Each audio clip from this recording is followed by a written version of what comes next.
It is Tuesday, May 21st. This is a continuation of the Atlanta City Council's review of the mayor's proposed FY25 municipal budget. I'm Howard Shook, Chair of the Finance Committee. Alex Swan, Vice Chair, is here. Other council members will be cycling in and out during the day as their schedules permit. We will conclude at 4 with a break for lunch, and then tonight at 6 o'clock, we have a hearing on the proposed mill rate pursuant to state law, and Jason Winston has joined us. Pursuant to state law, we can only take comments on the proposed mill rate, not the budget itself, because we expect that to be very short. At 6:15, then, we will convene a more traditional budget hearing, and that's our interactive budget hearing, and people are free to be here in person and ask questions or make comment. Or they can contact us during the meeting through any of the typically available social media platforms. So we're starting off with the IG's office. They could be found on page 475 in your budget, and we have copies of your handouts. So Madam IG, when you're ready, take it away. Morning. Morning. My name is Shannon Manigault, and I serve as the city's Inspector General. For today's discussion of the budget of the Office of the Inspector General, I'm joined at the table by the two deputies who run its two divisions. To my right, Deputy Inspector General Brad Garvey of the Independent Procurement Review Division, and to my left, Deputy Inspector General Shelby Williams of the Compliance Division. We're also joined in the audience by our Director of Information and Outreach, Felicia Henderson, and we anticipate to be joined by our Business Manager, Rosalind Anderson, and the Chair of our Governing Board of the Office of the Inspector General and the Ethics Office, Nicola Hines. Thank you very much for this opportunity to discuss the work of the office. The City of Atlanta Office of Inspector General is an independent city agency serving to advance integrity in municipal operations. Through the Compliance and Independent Procurement Review Divisions, OIG conducts investigations and reviews, provides education and advice, and enforces rules and regulations to ensure the lawful, effective, and efficient administration of Atlanta city government.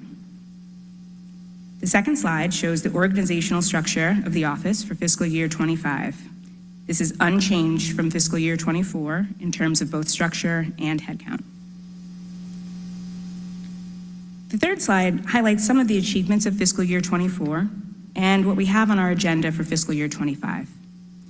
We're still a new office, so the accomplishments of the year largely center around aspects of building the office and shedding light on our function. One of the most significant developments this fiscal year has been the rollout of a campaign to increase public awareness of the office.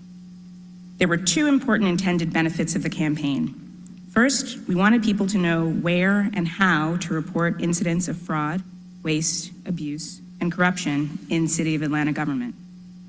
Second, we hope the knowledge of the office, the existence of a unit where there are dedicated individuals looking to identify and prevent corruption, would help build public trust in our city government. We have noticed an increase in the number of complaints and the quality of the complaints since the rollout. This year, after an extended procurement process, we were finally able to procure a case management system. As I noted during the budget presentation last year, for an investigative office, a case management system is critical to the tracking of every element of investigations, from intake of a complaint through post-investigation dispositions, such as disciplinary actions taken, recommendations implemented, and fines issued. Without a case management system, tracking of details of investigations is manual and rudimentary. We completed the procurement review process this fiscal year and are currently in the configuration phase of the system. The goal is that for this presentation next year, we'll be able to provide a broader spectrum of far more precise performance metrics. These will include things like average time to close cases, age of active cases, complaints received by method of intake, and external referrals of complaints. Now, we regularly provide performance information in our reports to our governing board, but those reports will be dramatically improved once our case management system is operational. For the Compliance Division, our number one priority for fiscal year 24 was increasing our anti-corruption training, and we have accomplished that.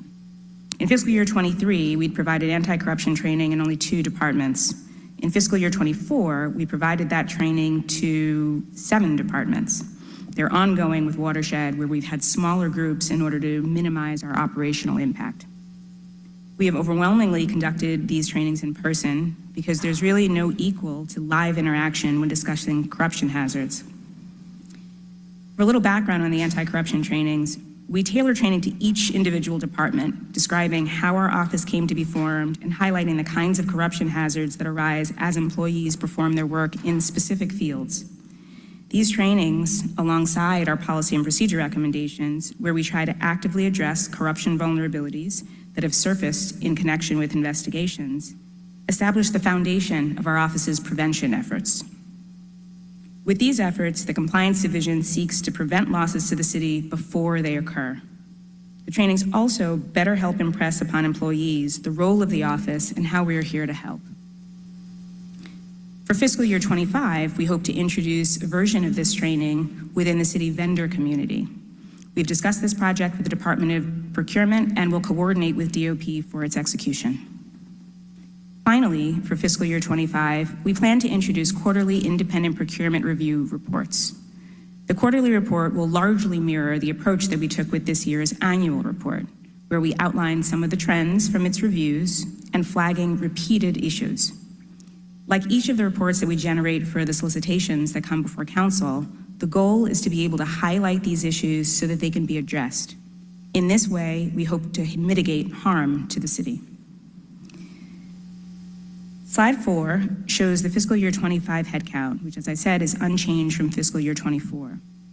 While this slide reflects the information currently within Oracle, there are some corrections here that we've discussed with Finance, most notably that since February 15th, we've had no vacancies, so we are fully filled, all 16 positions. We are split funded with distinctions within the office. For the members of the Independent Procurement Review Team, the allocation is 25% general fund, 25% watershed, 50% aviation, and that's based on the historical distribution of the reports that we've generated. And the remainder of the office is 70% general fund, 15% watershed, 15% aviation, based on headcount of city employee as a proxy for projects because we cannot anticipate the distribution of cases and complaints.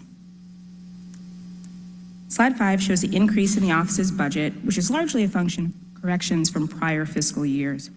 Each year, there have been discussions with enterprise funds and agreed upon contributions, but the full discussed funds have never ultimately been provided. This year corrects that. Slide 6 shows the general fund year over year. I understand that it does not reflect the requested personnel actions that we have asked this year, which include 2 grade amendments and 1 reclassification. But it does reflect the full year of funding for the fully staffed office.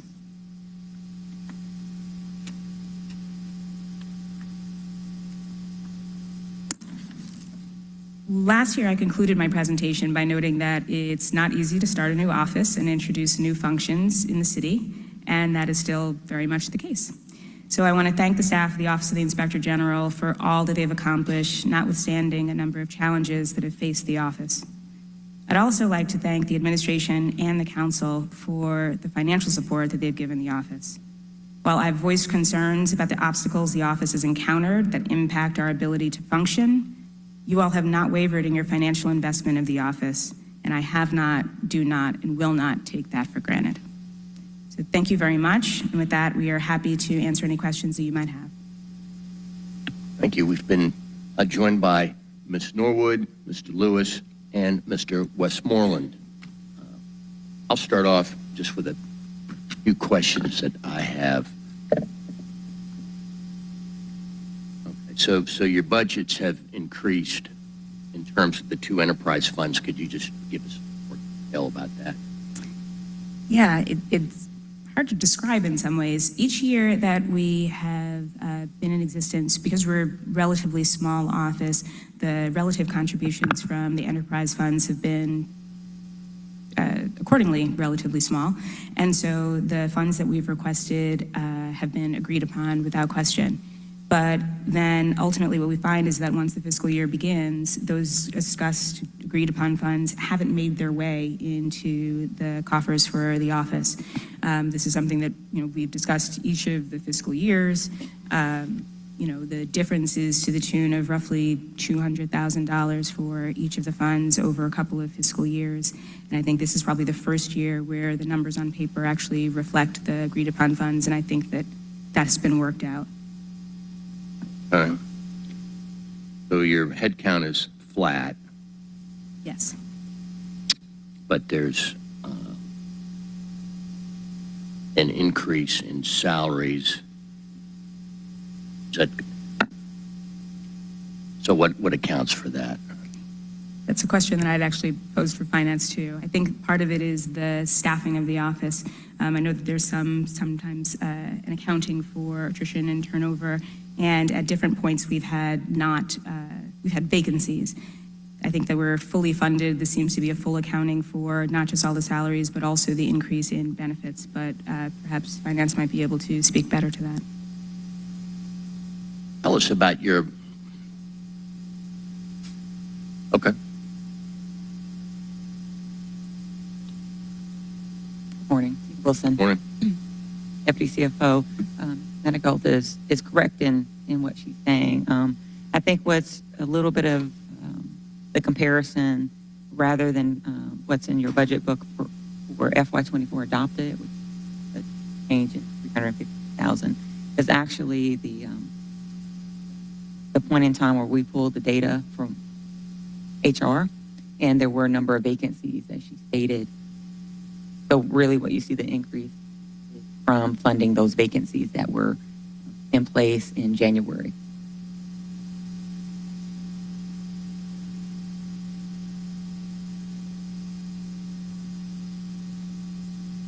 Well, why don't you go ahead?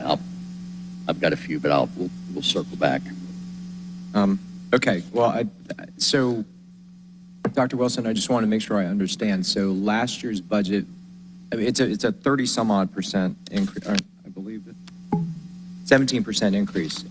But you're saying that part of that was because last year's budget was funded at maybe 80 or 90% because of the vacant positions at the time the budget was cast, right? Right. So during the process by which we feed the budget, we do look at who's sitting in the seat at the time. So if there are departments that have vacancies. Okay, let's stay on the budget line item questions here. So aggregate, there's an increase in purchased and contracted services. I'm not sure I heard a specific kind of what additional activities y'all plan to do or why that's warranted, and the descriptor in the budget isn't particularly revealed. Right. So it's largely a function of the enterprise funds shifts, so that it's not we haven't requested additional operational funds. I think it reflects an increase in part because we had not previously been given the set discussed amount of funds. So now there's a correction, so it looks like a variance increase, but we actually hadn't requested additional operating funds because, to your point, there are no significant new programs. We have a case management system where that's going to be a fairly significant expense, but we completed our case management, our public awareness campaign payment. We anticipate some legal fees in the coming months, and that's something that had been cleared by our board. So certainly those funds aren't going to go to waste, but like I said, it's largely corrective. Dr. Wilson, is that correct? So last year's allocations from the enterprise funds were lower and we're right-sizing it this year? Or when I first heard your description, Ms. Manigold, I thought it was just the allocations were made, but the funds weren't transferred. But what I'm hearing now is actually different, is that the allocations were lower last year and we're right-sizing it for this year. That's more of an accurate statement. There are no funds that get transferred. As you'll see in the budget book, you have a general fund allocation, you have an AV. Yep. Okay. All right. Well, that's helpful enlightenment as well. And then my last kind of budget-related question is the capital outlays. the 12,000 that's specifically allocated to both aviation and watershed, don't have it in general. I'm curious as to what those are and why they're specific to those two enterprise funds. It says increase to cover for one-time purchases of small equipment. But how do we, I mean, so they're specifically applicable solely to aviation and solely to watershed?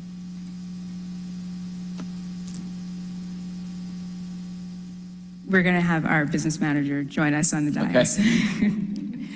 I don't want to misspeak.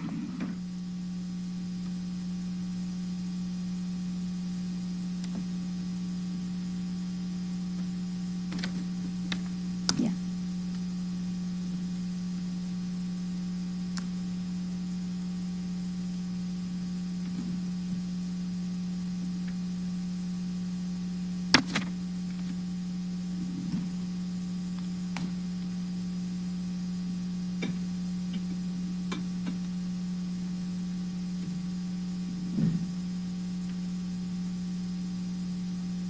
Good morning. Good morning. Rosalind Anderson, and with the capital outlays, those are typically, oh,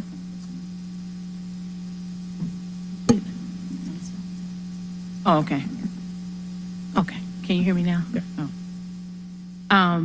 With the capital outlays, typically those are expenses that once we've made purchases, and when they go to procurement, we may request that they be in one account, and then procurement will transfer them into capital outlays. And what I believe is happening here is that they're just allocating money into capital outlays, because sometimes it includes money for our parking expenses, anything that pertains to the office, like with what they call non-equipment purchases. And it's just basically what, once it reaches procurement and finance, well, procurement, then they'll allocate those funds there.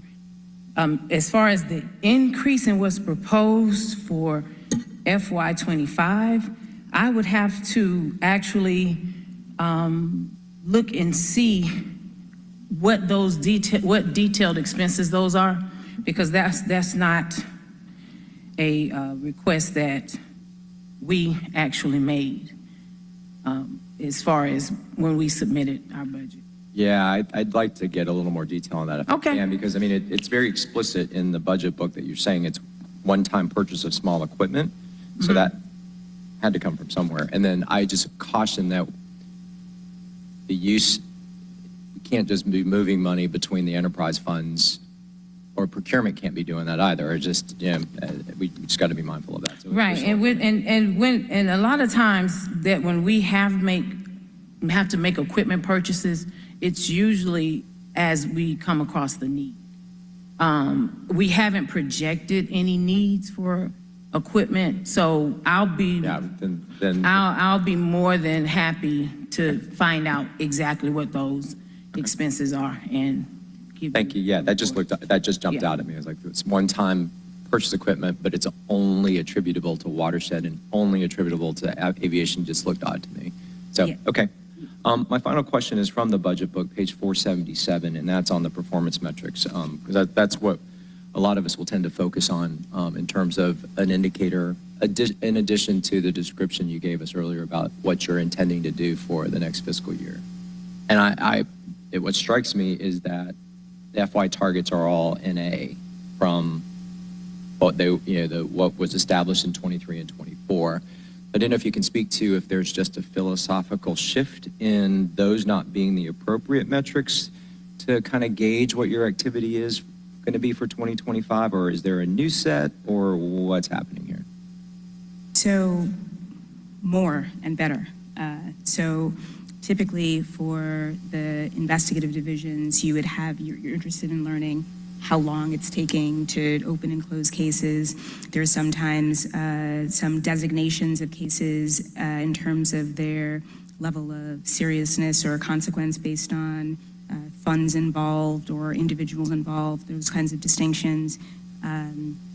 information regarding some of the dispositions, so we'd include some fine information, we'd include more information about how our policies and procedure recommendations have been handled, and some of that information we have on hand, but a lot of the investigative kind of crisp, clear data about how long it's taking us to accomplish our goals really require the case management system. And so that's something that we'll be able to add to the metrics that are here. The metrics here are fine.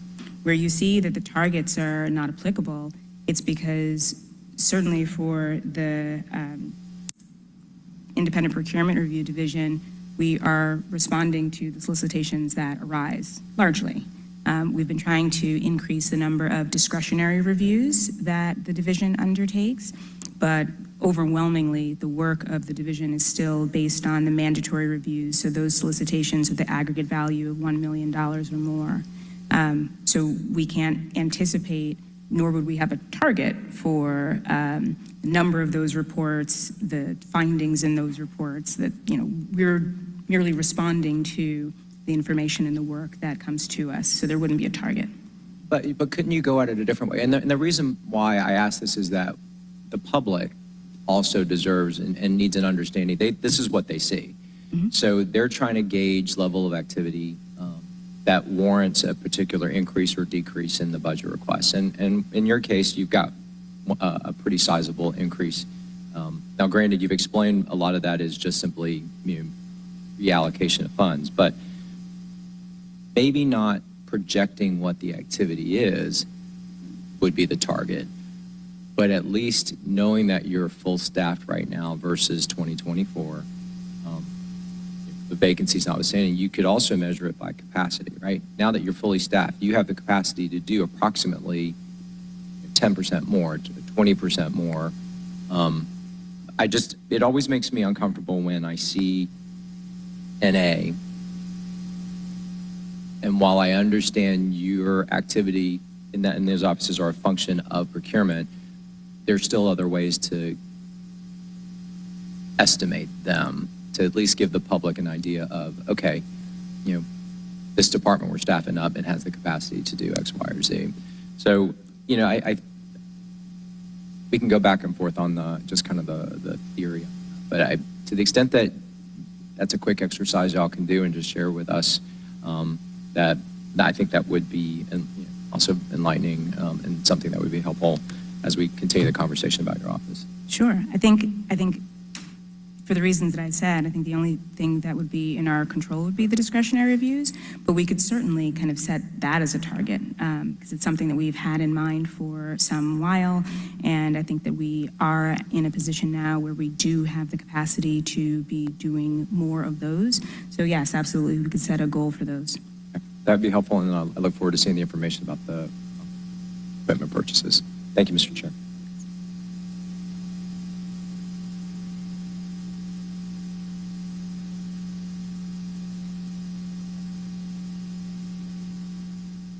Thank you, Chair. Thank you, Dr. Wilson, for coming in today. And I have a couple of questions. My first one was you discussed funds, and you discussed last year not actually being fully staffed or not receiving all of the funding. With this increase, with them finally fully funding positions and making sure that we have the funds in the office, do you think you will you have enough to do the job that we ask you to do?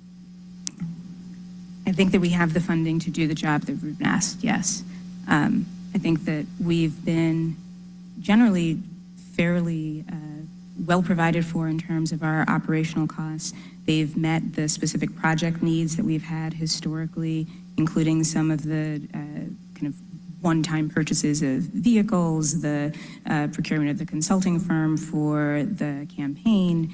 The case management system is going to be a recurring cost, but we've had a kind of good, appropriate allocation, I think, for our operating expenses, but they're only going to go up. And so I think it's good that we have the additional funding from this kind of correction to the operating costs, because as we are working, it's a new office, so some of it for established offices, you know exactly what your costs are going to be every year because you could look back 10 years and they're providing the same service to the city. This office is still only 3 years in, and so some things like investigative expenses or other supplies are things that are being kind of incurred, and while we anticipate some, there are some things that come that we had not anticipated, so it is good that we have the provision that we have now. I apologize, Dr. Shannon. The next question, for the name at first, the next question I wanted to ask was, does OIG plan to require any additional training staff this year? So the anti-corruption trainings that we've been giving to departments has been with the kind of support and appreciation from the administration. So Felicia Henderson, our Director of Information and Outreach, who's in the audience, has worked very closely with representatives of city departments to arrange for anti-corruption training. That training is great. It really is. We work in small groups, usually with investigators giving the presentation, and without fail, there is, because we tailor the presentations to the individual departments and try very much to give real life scenarios of situations that those employees might encounter. There's always a robust question and answer period. People come up after and say, well, what about this? And I think I have this. And so mostly we're going to be continuing that, participating with some of the larger departments. So we're in the middle of watershed. We'll be taking on parks and transportation likely soon in the fiscal year. And I know that the city created this office in 2020. After a years-long investigation, federal investigations. Right now, we're trying to stand up the office. It's only been here about 4 years. How do you feel about where we are? And because just think about, is it time for more investment? Like right now, you have enough to finally stand up. But I'm looking at other cities. I'm always comparing us to other cities. We're the city that they're going to do the debate in. We're the city that the World Cup is coming to. So I want to make sure we're stood up the right way. So now that you're stood up, do you feel that, looking at the last 4 years, do you feel that you have what you need comparing us to other cities? That's always so hard because different cities have approached this function in some ways differently, right? The fundamental work is the same, but in terms of the investment, some of that's really varied. The example that I give kind of in the most unfortunate case is the city of Milwaukee has an Office of Inspector General that's only one person, it's the Inspector General. And it's a marvel to me, the incredible work that she's been able to do with such limited resources, and that's clearly an understatement. My view is always that this office could use more, always. I will never not stop wanting the office to have more individuals to do the work, because ultimately we're responsible for fraud, waste, abuse, and corruption for the entire city, for all of its departments, for all of its city contracts, for all of its boards and members. And I think most importantly, that covers the airport with the millions and millions and millions of dollars that are the natural byproduct of the world's busiest airport. And so in my mind, we would have a dedicated squad at the airport with 3 to 5 individuals there. We would have a dedicated squad within Watershed with 3 to 5 individuals there. And that would be in addition to the core of individuals who are at the office. So I'm both really appreciative for where we are because having a staff of 16 this early on, I think is really very good for the progress for the city. But I'll never stop wanting for more so that we can better serve the citizens of Atlanta. Chair, I appreciate you, but I want to make a comment. You mentioned Milwaukee. We're never competing with Milwaukee. I'm proud of them. I mentioned that only because of the extreme. I want to add a few more in. We're never competing with Milwaukee. We bypassed them. We're blessed in Atlanta. We bypassed them. We used to compete with Birmingham. We bypassed them. We're now competing with Chicago, Yeah. NYC and the large cities in California. Chicago beat us for the Democratic National Convention. Yeah. But as we grow, I want you to always think about the cities we're competing with, and because we're not Milwaukee. And so our government has grown by so much. I just don't want to see us back at 2020 and before 2020 when I was reading these newspaper articles. So I appreciate the service that you're doing, and I appreciate you for letting us know that how we grow is we have to make sure your office is stronger so that you can continue to do the work that you're doing. Thank you. Thank you. And to your point, I've come from an office from New York, and so that is my kind of standard in some ways for staffing, and I have to set that aside because New York is so huge. But to put it in perspective, I ran a team there that was roughly the size of my current City of Atlanta team, and that was for only a few city agencies. So that was for the Department of Sanitation, the Fire Department, the Taxi and Limousine Commission, their Conflicts of Interest Board, and their Office of Emergency Management.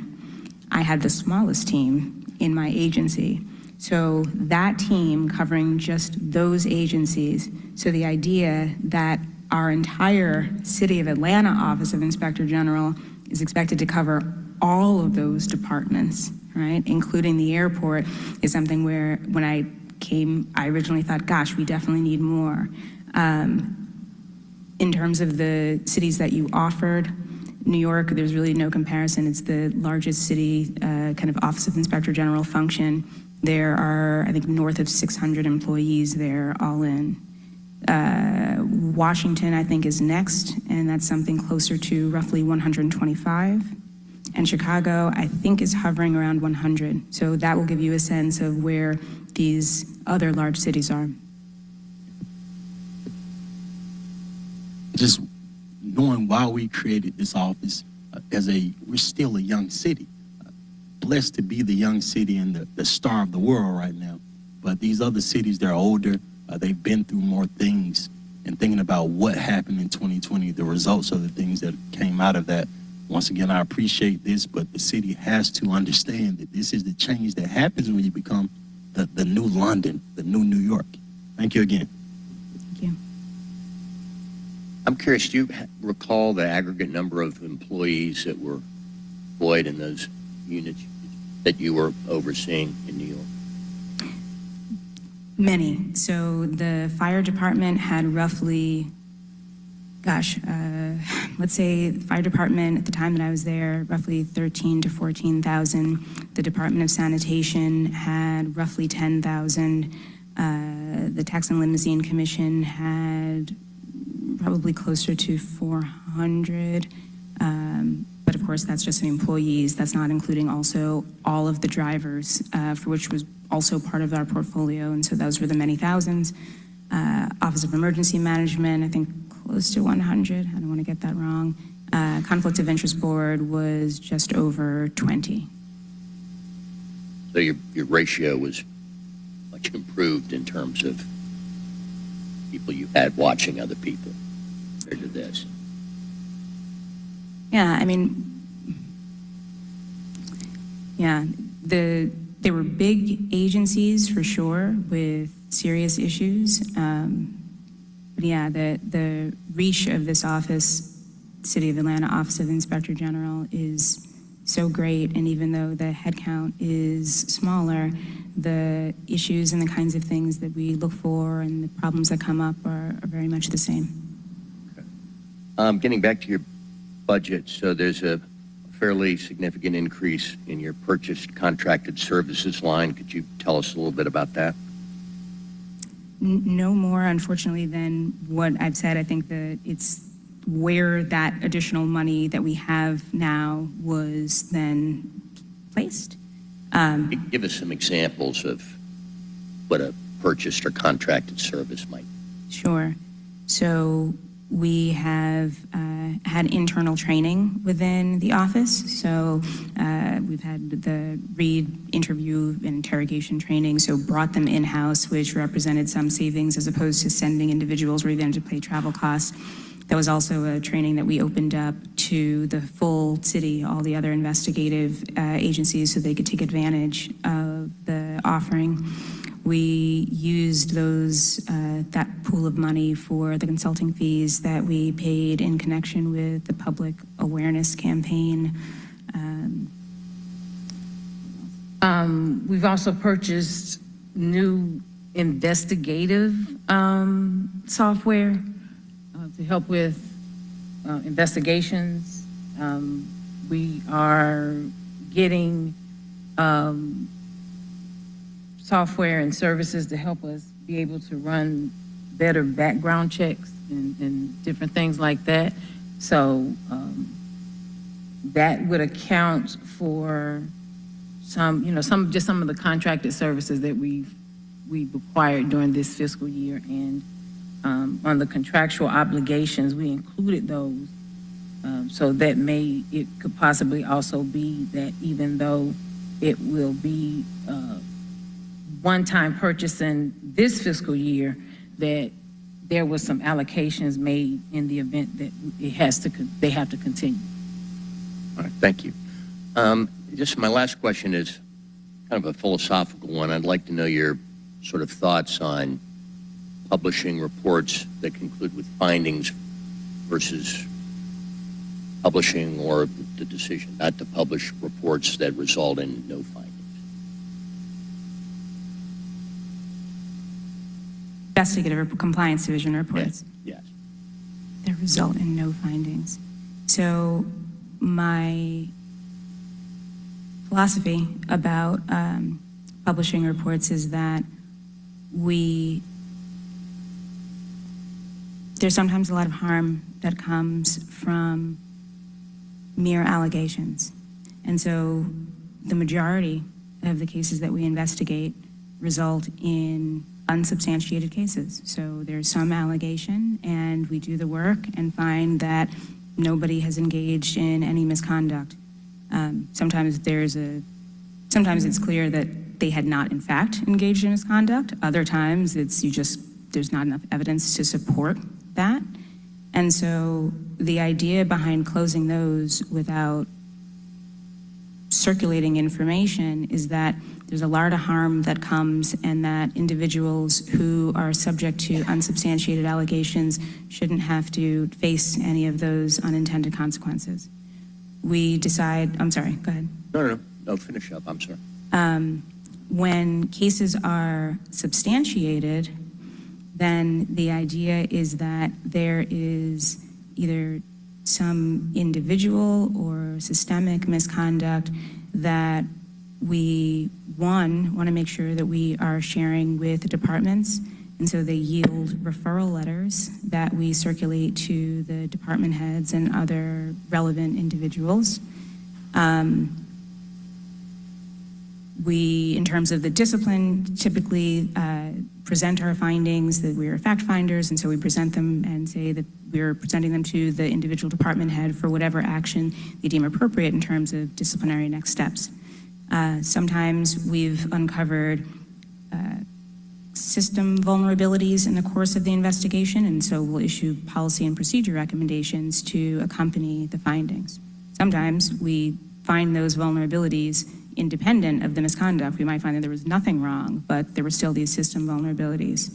In terms of the decision-making, in terms of issuing a public report, there are some factors that we use to determine whether we think it rises to the level of circulating it to highlight it for the public's attention.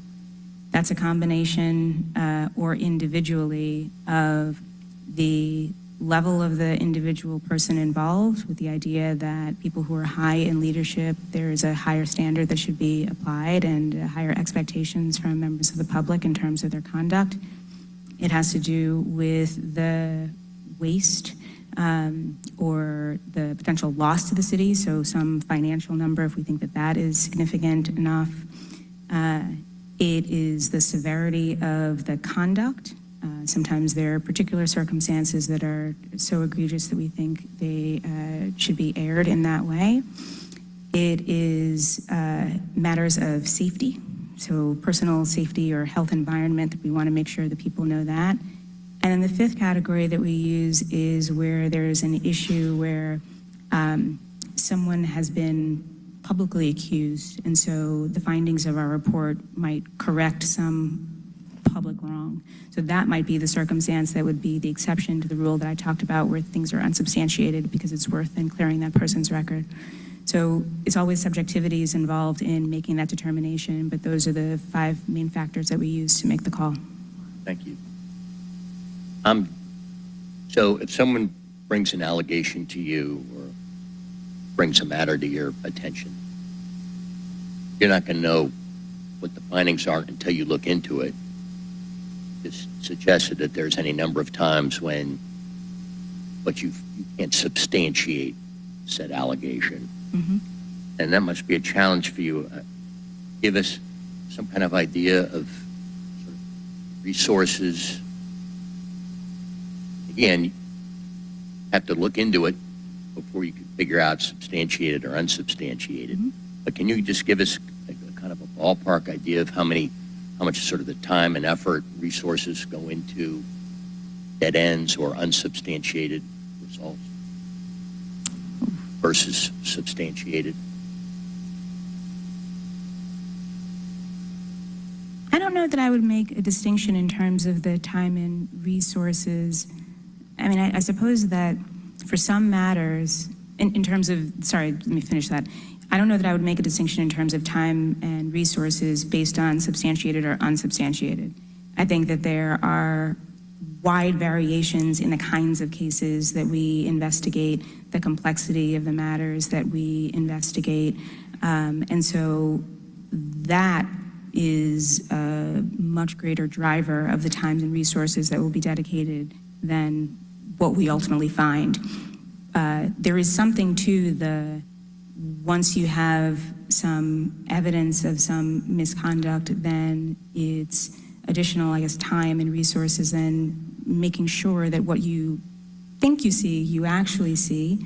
And some matters then might require additional time and resources because ultimately they're ones that are going to be the subject of criminal referrals. And so there's a higher standard there for clearly criminal cases than other.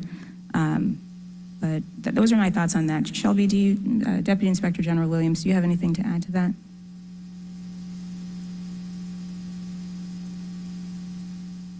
Yes, ma'am.